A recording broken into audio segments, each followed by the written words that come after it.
The term cognitive dissonance is fashionable, but we can't always be talking about cognitive dissonance. Sometimes self-deception must be just self-deception. Sometimes a lie must simply be called a lie. I have a message within my Patreon group from Riaz. I just use first names when I refer to my Patreon contributors, but many of my Patreon contributors do use their full names. Riaz is an example of someone who actually had their mind changed on this matter by the videos I've made here, the discussions and the podcasts I've hosted talking about domestication of animals, the ethical implications of this from a vegan perspective. So it's not the case that there are just people who started the discussion at one extreme or started the discussion at another. There are actually people who are thinking about this, doing a bit of research and changing their minds. And Riaz is one example. So Riaz writes, I'm shortening the message slightly. This is about getting vegan pet owners to accept the cognitive dissonance. To find a solution, one must first accept that there is a problem. That's really my emphasis of trying to get vegans individually and collectively to recognize that this is problematic. Riaz continues, it took me less than 3 minutes to find the following information when searching the term feline tubal ligation. Okay, so a 3-minute Google search changed Riaz's perspective here. Riaz gives me the URL for the website this comes from, and then quotes. This is from a pro-castration, pro-spaying and neutering website, obviously. It says, spaying your cat means never having to deal with her coming into season again. No more plaintive meowing in search of a mate. No more stains. No more urine spraying. No more sneaking out the door between your legs and bolting off before you can catch her. Okay, the reasons for spaying and neutering, the reasons for castration, are not population control. They're behavioral modification. They're to break the spirit of the animal. They're part of a process of domestication and training that takes what could be a defiant, independent, self-reliant animal and turns it into a plaything for human beings. Many, many vegans write in very lazily claiming that the difference between a dog and a wolf is explained by evolution. Domestication is not evolution. To begin with, this is a misconception. And people use numbers like 40,000 years for the changes in talk. Whether or not you believe the Scottish Terrier has existed for 40,000 years is another question. But these types of changes, the selective breeding of dogs, even the creation of the Scottish Terrier, which is less than 40,000 years, this is also not evolution. Scientifically, or just being rational and reasonable, that is not the meaning of the term evolution. But more fundamentally and more generally, most of what vegans are perceiving as an evolutionary difference is in fact a difference caused by castration, spaying and neutering, whatever you want to say, and the total removal of an animal's reproductive system, hormonal system from its body. And then, of course, also the fact that these specific animals, these individual animals, have been raised dependent on a human hand to feed them, sometimes from birth. Sometimes they're separated from their parents as soon as they're born. They do not grow up in a pack. They do not, with dogs, they don't grow up in a pack. They don't grow up with their parents. They grow up being petted and cared for by human beings, or they grow up in a puppy mill and a mass breeding program. These things profoundly alter the behavior of any animal, not just dogs, not just cats. And, throughout this, I have been very intentionally making the comparison to animals like bears and deer. Okay? If your justification for castration is population control, look at the forms of population control we use for bears and deer. Population control as such does not justify castration. All right? Castration, what you do to a dog in domesticating a dog to try to turn it into a well-trained, obedient house pet, try to turn it into an animal that will live on your couch, live in your apartment, live in your backyard without spraying urine, searching for a mate. Without the example here was from cats that will not exhibit these natural behaviors, will not try to exercise its instincts in a pack, in hunting, in ranging and exploring. I remember I read a study, this is recently, just a couple months ago in Canada, a study looking at the different options for population control for deer. Because as I've said, in 2016, it's completely natural that, natural is not the word. It's completely inevitable that human beings are engaged in wildlife management. And wildlife management takes many, many forms. But wildlife management does not justify castration per se. I remember the study I read concluded that the least invasive form of population control with deer, aside from actually relocating them, which is normally the biggest issue in Canada because it can be quite expensive to relocate deer, there was a drug that we could actually shoot out of a rifle that was basically equivalent to the birth control pill. But, as with humans, there's a difference between the birth control pill and castration. There's a difference between between using a condom and castration. There's a difference between allowing a population of deer to continue living in a way that is coherent with its own set of instincts, to feed itself, to explore, to roam, to live a wild life, while humans are indeed perhaps worrying about managing their population, at a minimum where that population is living, but possibly also these other methods of conservation, etc. Management of wild populations of animals. There's no resemblance between those questions and what we justify and make excuses for as normal. Even what vegans justify and make excuses for as normal with domesticated animals who are supposed to love you and whom you are supposed to love. Sick. It's sick and it's twisted, and I find the excuses made by vegans genuinely stupid, and in many ways the stupidity is very closely parallel to the stupidity of meat eaters. How many times have you heard meat eaters say, if you've been engaged with these issues, you will have heard meat eaters say, oh well, it doesn't matter if the animal dies so long as it isn't aware that it dies, so long as it doesn't suffer during its dying. So the killing itself, from many meat eaters' perspectives, not all, many meat eaters will claim that the killing of the animal has no moral significance. It's only if the animal is aware of and suffers through its death that this is of moral significance. Well, this is parallel to some vegans, including Unnatural Vegan, making the completely scientifically false claim that a dog is not even aware of being castrated. You ever met a dog? You ever seen a dog? Dogs literally lick their own balls. They look at, they see, they smell their own testicles. Okay?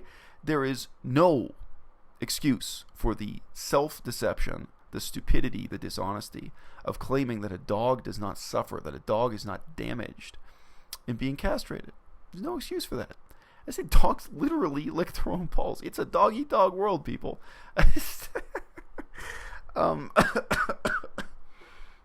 And as I said before, there is no justification, moral justification, for domesticating an animal, depriving of its dignity and independence, to be found in the act of rescue itself.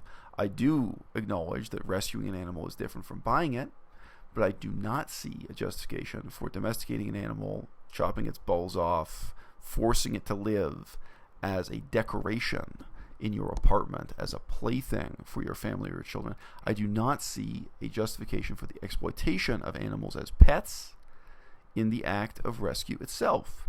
And the reason for that is that I'm vegan. So sorry, coming back to this message I got from Riaz, who changed his or her mind. I'm sorry, I actually don't know if it's a male name or a female name, Riaz. Riaz changed his mind on this issue in response to my contribution to the discussion.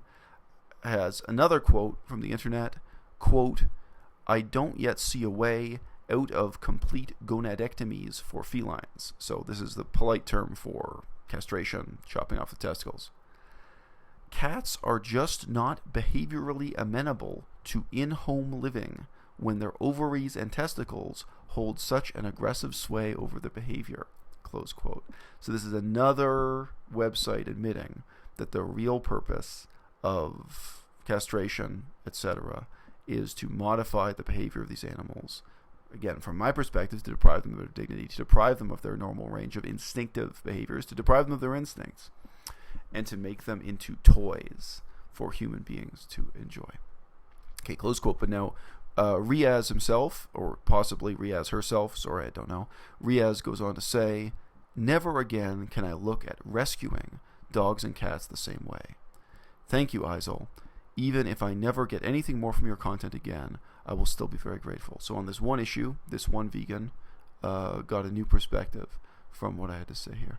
Now look, I mean, Unnatural Vegan accuses anyone who disagrees with her of pseudoscience. That anyone who disagrees with her is pseudoscience. So if I say that domesticated pigs can go feral, my view is pseudoscientific, despite enormous evidence all over the world of what happens when domesticated pigs escape from farms and become feral. I've seen it myself. Lots of people have seen it. You can read studies of it. It's no mystery. It's not like finding the cure for cancer. The behavior of pigs that go feral is the most widely observed thing in the world. Feral pigs and pigs reverting to wild boar behavior. But I'm accused of pseudoscience.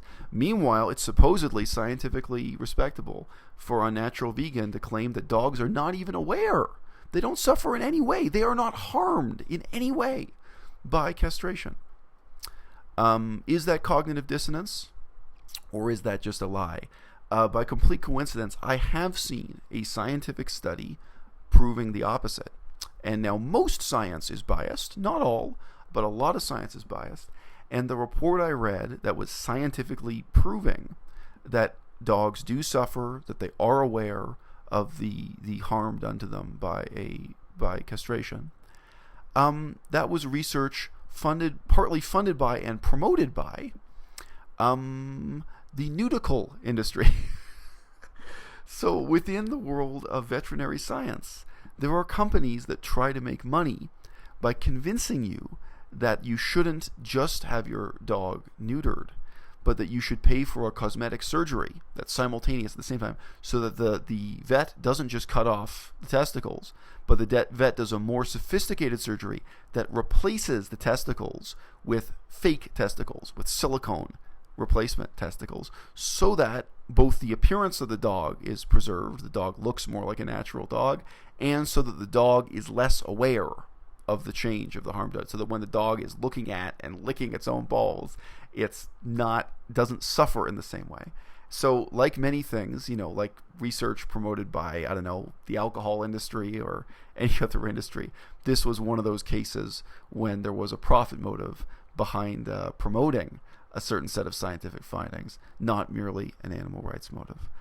Look, guys, I'll come back to what Riaz said, same thing I have to say.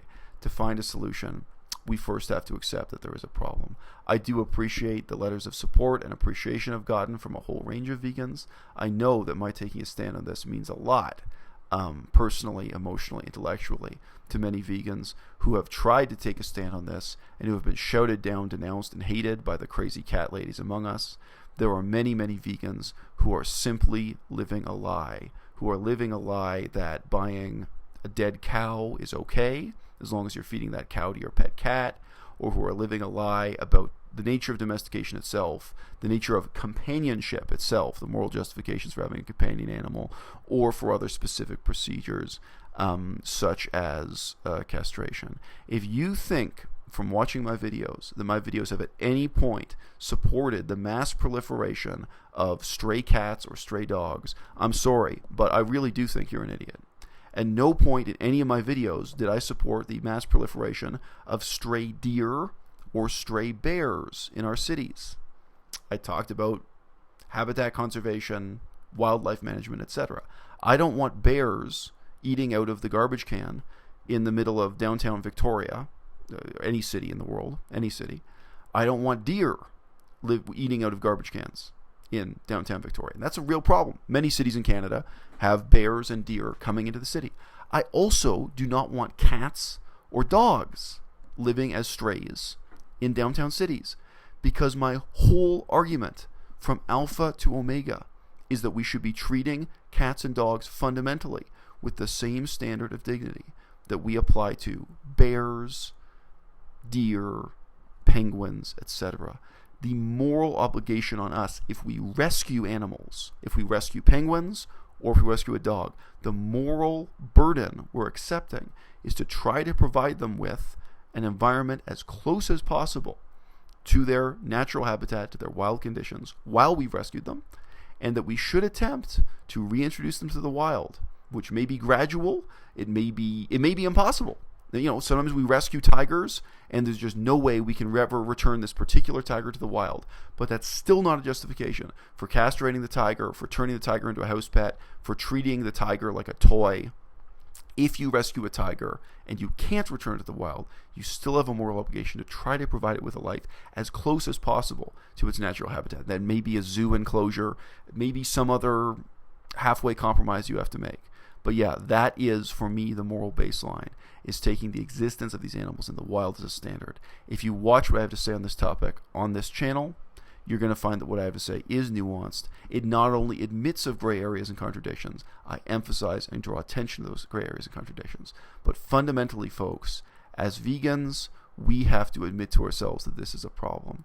And the level of denial and self-deception on this has exactly prevented anyone from admitting that there is a problem, and it has long delayed the constructive discussion of possible solutions. Thank you for your time.